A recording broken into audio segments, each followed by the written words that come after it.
Alhamdulillahirabbil alamin. Wassalatu wassalamu ala asyrafil anbiya'i wal mursalin nabiyina Muhammadin wa ala alihi wa sahbihi ajma'in. Asyhadu an la ilaha illallah wa asyhadu anna Muhammadan abduhu wa rasuluh. Ayat 28 29. Ayat ini merupakan ucapan dari Habil kepada Qabil, di mana Qabil ingin membunuh Habil. Maka Habil mengatakan kepada Qabil, jika engkau mengulurkan tangan kepadaku untuk membunuhku, maka aku tidak akan mengulurkan tanganku untuk membunuhmu. Jadi Habil tidak ingin membalas pembunuhan dengan pembunuhan atau kezaliman dengan kezaliman, dan itu didasari atas dasar ketakwaan kepada Allah, rasa takut kepada Allah Subhanahu wa ta'ala, bukan karena kelemahan, bukan juga karena ketidakberdayaan, tapi yang menghalangi adalah khauf, rasa takutnya kepada Allah Subhanahu wa ta'ala. Karena pembunuhan adalah dosa besar dan kezaliman yang sangat nyata. Lalu dia ingin mengatakan bahwa dia tidak ingin membawa pulang kepada Allah dosa. Maka kalau Qabil mau dengan membunuh itu, maka berarti dia akan membawa dosanya dan dosa dirinya, dan itu pasti akan menyebabkan masuk ke dalam neraka. Karena demikianlah balasan bagi orang-orang yang zalim nanti di akhirat. Kezaliman di dunia pasti akan dibalas dengan siksaan dan neraka di akhirat sebagai balasan atas kezalimannya. Ayat ini memberikan pelajaran yang sangat penting bagi kita semuanya, bahwa pembunuhan atau juga kezaliman itu tidak harus dibalas dengan pembunuhan atau dibalas dengan kezaliman. Karena sesungguhnya kezaliman idealnya bukan dibalas dengan kezaliman, tetapi bagaimana kezaliman itu ditiadakan dan dihentikan.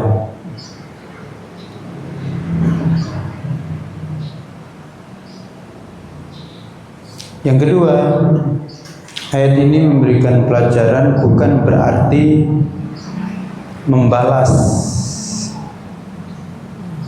pembunuhan dengan pembunuhan itu tidak dibolehkan, tetapi boleh dialihkan untuk memilih tindakan yang lebih menyelamatkan, yaitu dengan pembelaan, dengan penghentian dan dengan pembelaan untuk tidak dilakukan pembunuhan atau kezaliman itu. Tentu di dalam syariat Islam itu ketika ada orang yang melakukan kezaliman, misal pembunuhan terhadap diri sendiri, maka disyariatkan untuk membela diri, menolak, bukan menyerahkan diri untuk dibunuh, tapi menolaknya tanpa harus membunuhnya. Itu yang disyariatkan. Dan Habil sendiri juga wallahu alam tidaklah menyerahkan dirinya, karena orang memang dia diperintahkan untuk membela diri, dan membela diri pada akhirnya juga andaikan kok kalah terbunuh, maka itu bisa menjadi mati syahid. Siapa yang membela dirinya, hartanya, dan seterusnya, maka itu mendapatkan ganjaran mati syahid kalau dalam rangka membela hak-haknya yang dibenarkan. Andaikan Habil ini tidak melakukan pembalasan sama sekali, maka ada kemungkinan demikianlah syariat terdahulu, syariat man qablana, syariat orang zaman dahulu. Karena memang syariat itu bisa berbeda-beda, tapi syariat yang dibawa Nabi Muhammad SAW itu dibenarkan untuk membela diri, bahkan dalam kondisi tertentu kalau betul-betul tidak bisa, tidak harus membunuh balik, maka itu pun juga dibenarkan. Berikutnya, tapi ayat ini juga memberikan pelajaran bahwa pembalasan kezaliman terhadap kezaliman itu memang seyogianya bukan dilakukan oleh pribadi, tapi diangkat ke pengadilan. Misal orang yang mau dibunuh, kalau tidak bisa membela diri dan tidak bisa menghentikan, maka jalan terbaiknya adalah lari ke penegak hukum. Lari ke penegak hukum, melaporkan kalau dirinya terancam untuk dibunuh. Karena dalam penegakan hukum, kalau orang yang mau membunuh itu kemudian dibunuh, maka akan terjadi kesulitan untuk berlepas dari masalah. Orang yang benar kalau membunuh orang karena membela diri tadi, iya katakanlah itu secara syar'i dibenarkan, tetapi nanti kemudian prosesnya membutuhkan proses yang panjang. Dia harus membuktikan bahwa dia mau dibunuh, dan kemudian ujungnya terjadi kasus pembunuhan yang meskipun dia membunuh itu benar, tapi tentu ini ada masalah yang cukup menyita persoalan ketika itu diproses hukum. Dan kalau tidak ada saksi dan bukti-bukti yang sangat kuat, maka jadi kemudian berbalik arah gitu. Apalagi kalau tidak sampai pembunuhan. Misal kalau ada orang diludahi orang, lalu kemudian dia membalas dengan membunuhnya, maka apa yang terjadi? Sebenarnya dia sudah dalam posisi yang benar, tapi kemudian membalasnya dengan pembunuhan, maka persoalan jadi berbalik. Dia yang terkena tindak pembunuhan. Meskipun nanti ada perbedaan bagaimana orang yang membunuh karena dizalimin dan bagaimana orang yang membunuh secara sengaja.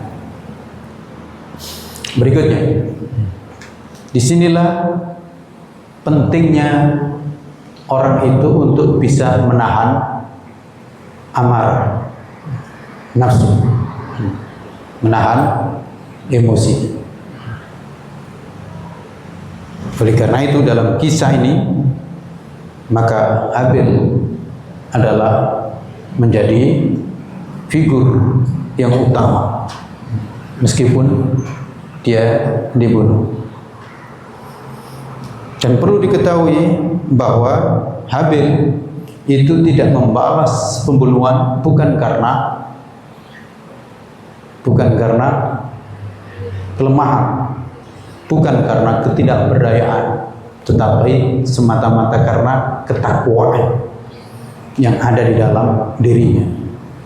Karena dia mengatakan inni akhafullah, sesungguhnya aku takut kepada Allah Rabbal Alamin. Dan di antara berikutnya sifat ketakwaan itu adalah sifat di mana orang itu sangat takut menanggung beban dosa. Lebih baik berkorban demi melepaskan dosa daripada menanggung kemungkinan adanya dosa. Orang yang bertakwa berikutnya sangat terbayang bagaimana akhir kehidupan, di mana akhir kehidupan yaitu kehidupan di akhirat itu adanya adalah surga dan neraka. Maka yang perlu dipastikan nasib di akhirat itu adalah terbebasnya dari sentuhan api neraka. Fatakuna min ashabin nar.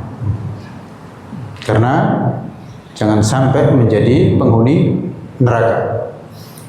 Karena orang kalau bebas dari sentuhan api neraka, maka berarti jalan yang mulus dan selamat untuk mendapatkan surga. Maka silakan dipastikan kita itu memastikan diri masuk surga atau memastikan diri untuk tidak mendapatkan sentuhan api neraka. Yang mana? Ya sama aja. Tapi ya, yang harus dipastikan lebih kuat itu adalah bebasnya dari sentuhan api neraka. Karena orang kalau bebas dari sentuhan api neraka itu dipastikan tidak akan masuk neraka dan berarti masuk surga. Tapi memang ya manusia itu punya dua sayap, khauf dan roja. Khauf masuk neraka dan roja punya harapan untuk masuk surga. Tapi memang di akhirat hanya ada dua itu. Orang kalau masuk surga, ya kalau sudah masuk surga maka dipastikan tidak masuk neraka. Itu kalau sudah. Tapi kalau belum masuk surga, ya belum tentu tidak masuk neraka. Maka memang selamat dari sentuhan api neraka itu menjadi target yang sangat penting. Waqtina adzabannar. Ya Allah, jauhkanlah, selamatkanlah kami ini dari sentuhan api neraka. Berikutnya, pembunuhan itu adalah kezaliman.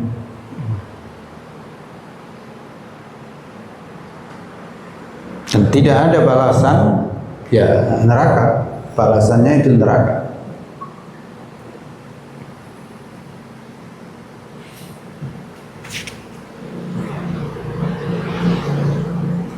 Pembunuhan itu kezaliman dan dosa besar.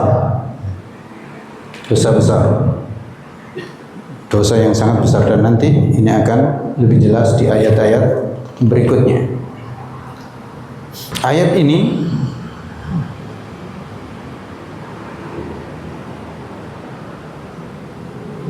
juga menunjukkan bahwa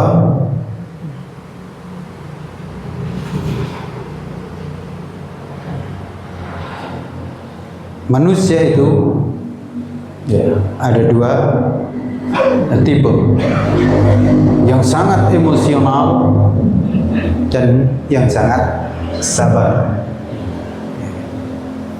Jadi ya, manusia ini memang luar biasa. Kalau sudah marah itu melebihi daripada api. Tapi di satu sisi ada manusia itu yang sangat penyabar, lembut, melebihi daripada lembutnya salju. Maka tinggal silakan pilih dalam kehidupan ini. Jadi karakter manusia itu ternyata ya terjadi antagonis yang sangat luar biasa. Kalau puas itu melebihi puasnya binatang. Tapi kalau sudah baik, lembut, itu sangat lembut sekali. Maka dalam diri manusia itu ada kebencian yang sangat dasar, di samping ada rasa cinta dan kelembutan yang juga sangat luar biasa.